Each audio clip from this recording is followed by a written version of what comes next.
महादेवाचं वाहन नंदी. नंदी हा सर्व मंदिरात उपस्थित असतो. जगातील एकमेव मंदिर नाशिक क्षेत्री असलेलं आणि 12 ज्योतिर्लिंगाच्या दर्शनाचं पुण्य प्राप्त करून देणारं असे हे मंदिर, याला पौराणिक संदर्भ प्राप्त आहे, ते म्हणजे कपालेश्वर. हा व्हिडिओ आपण स्मितचिंतन बोध या आपल्या यूट्यूब चॅनलवरती पाहत आहात. तुम्हाला जर हा व्हिडिओ संपूर्ण पाहिल्यावर आवडला तर लाईक करा, शेअर करा, तुमचा अभिप्रायही जरूर नोंदवा. संपूर्ण व्हिडिओच्या शेवटी ह्या कथानकाची स्वरचित आरतीही तुम्हाला ऐकायला मिळेल. श्रावण सोमवार, शनिवार आणि प्रदोषाच्या दिवशी महादेवाची पालखी निघते. ह्या कपालिक पिंडीचे दर्शन घेतल्यास सर्व पातकांचा नाश होतो. पूर्ण मंदिर काळ्या पाषाणात बांधलेले आहे. मंदिर अतिशय पुरातन आहे. त्या मंदिराला 700 वर्षाचा इतिहास आहे. पद्मपुराणात एक कथा आहे. ब्रह्मदेवाला 5 मुख होती. 4 मुख शिवशंकराची स्तुती करत असत आणि एका मुखातून मात्र शंकराची निंदा केली जात असे. एकदा प्रत्यक्ष शिवशंकर उपस्थित असताना ज्या मुखातून निंदा केली गेली ते मुख संतापाच्या भरात उडवले गेले. नष्ट झालेल्या मुखाचे पातक मात्र शिवशंकराला लाभले.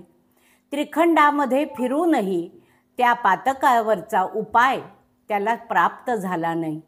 त्यावेळेला नंदीने त्याला उपाय सांगितला की अरुणी, वारुणी आणि गोदावरी ह्या त्रिवेणी संगमाच्या ठिकाणी जर स्नान केले तर ब्रह्महत्येच्या पातकाचा निराश होतो. शिवशंकराने तो उपाय केला. ब्रह्महत्येच्या पातकापासून मुक्ती झाली.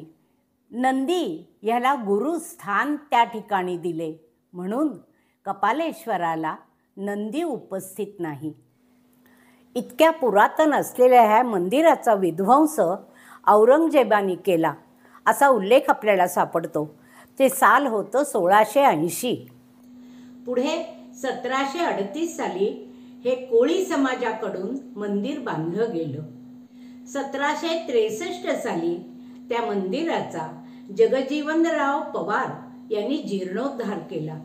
मंदिराला प्रशस्त सभा मंडप बांधला गेला आणि पायऱ्याही बांधल्या गेल्या. ह्या पायऱ्या उतरल्यावर गोदावरीचं विस्तृत पात्र जवळ आहे. रामकुंडही तिथेच आहे.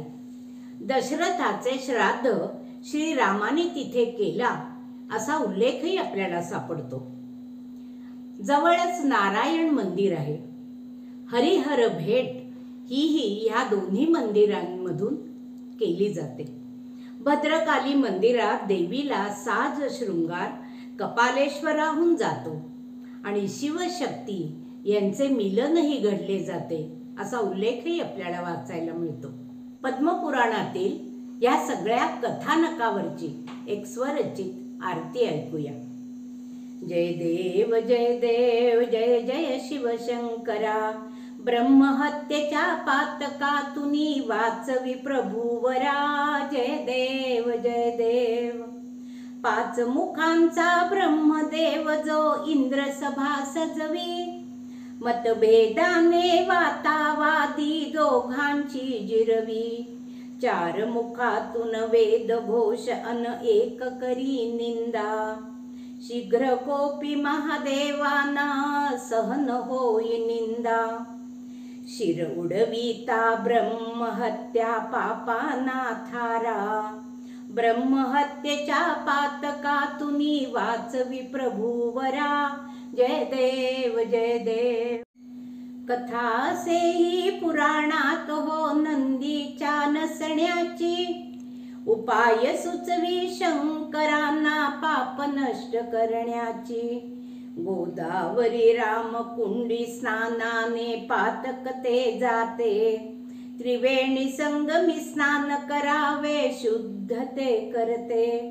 वाहन म्हणून इथे न बसावे आता तू गुरुवरा, ब्रह्महत्येच्या पातकातुनी वाचवी प्रभुवरा. जय देव जय देव. अरुणी वारुणी आणिक सरस्वती त्रिवेणी संगमी, गोदावरी मध्ये मिळून जाती होती सहगामी. शंकरा पुढे नंदी नाही एकमेव मंदिर, रामकुंडी विसावला तो थोर कपालेश्वर. स्मिता सांगे आरती करूया घेऊन कापुरा, ब्रह्महत्येच्या पातकातुनी वाचवी प्रभुवरा. जय देव जय देव जय देव जय देव जय जय शिवशंकरा. ब्रह्महत्येच्या पातकातुनी वाचवी प्रभुवरा. जय देव जय देव. या चॅनलवर आपण जर नव्याने पाहत असाल तर सबस्क्राईब करायला विसरू नका. धन्यवाद.